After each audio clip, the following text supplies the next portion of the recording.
नमस्कार मित्रांनो, जय हरी विठ्ठल. आज आपण ऐकणार आहोत एका अशा भक्तीची कथा जिथे एका भक्तीने स्वतः पांडुरंगाला आपल्या भक्ताच्या घरी येण्यास भाग पाडले. ही कथा आहे भक्त सखुबाईची. सखुबाई एक साधी, सरळ आणि प्रेमळ स्त्री होती. तिच्या मनात फक्त एकच देव होता, पंढरीचा विठ्ठल. संसारात कितीही अडचणी आल्या, कितीही त्रास झाला तरी तिच्या मुखातून कायम एकच नाव निघायचे, विठ्ठला विठ्ठला. सखुबाई रोज पहाटे उठून घरची कामे करायची, पण तिच्या मनात मात्र पंढरीची वाट असायची. तिला नेहमी वाटायचे की एक दिवस मी माझ्या विठुरायाच्या चरणी जाईन. एकदा आषाढी एकादशी जवळ आली. गावातील सगळे वारकरी टाळ मृदुंग घेऊन पंढरपूरच्या दिशेने निघाले. सगळ्यांच्या मुखी नाम होते, ज्ञानोबा माऊली तुकाराम पांडुरंग हरी. हे पाहून सखुबाईने मन भरून आले.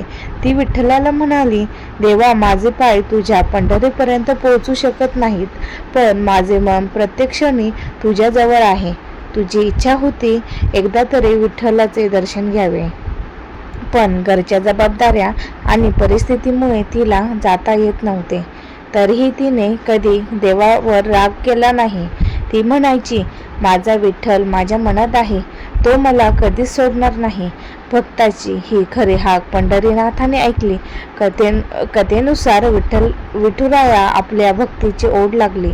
विठ्ठल म्हणाले, ज्या भक्ताने मन माझ्यात आहे त्याच्यासाठी मी स्वतः जाईन. आणि मग पांडुरंग सखुबाईच्या घरी आले. सखुबाईच्या रूपात राहून त्यांनी तिची सर्व कामे केली, घरातील सेवा केली, सगळ्यांची काळजी घेतली. पण त्या सेवेत एक वेगळेच प्रेम होते, कारण सेवा करणारा साधा मनुष्य नव्हता, तर तो स्वतः विठ्ठल होता. तिकडे सखुबाईला पंढरीला जाण्याची संधी मिळाली. तिने विठुरायाचे दर्शन घेतले आणि डोळ्यात अश्रू घेऊन म्हणाली, देवा, मला माझ्याकडून काही नाही नको, फक्त माझी भक्ती कायम ठेव. काही काळाने घरातील लोकांना जाणवले की ही सखुबाई नाही, ज्याला ते साधी स्त्री समजत होते, तो स्वतः पांडुरंग होता. सगळ्यांच्या डोळ्यात अश्रू आले. त्यांना आपल्या चुका समजल्या. मित्रांनो, या कथेचा संदेश असा आहे, देवाला श्रीमंती, मोठे भीती किंवा दिखावा नको. देवाला हवे असते फक्त निर्मळ मन आणि खरी भक्ती.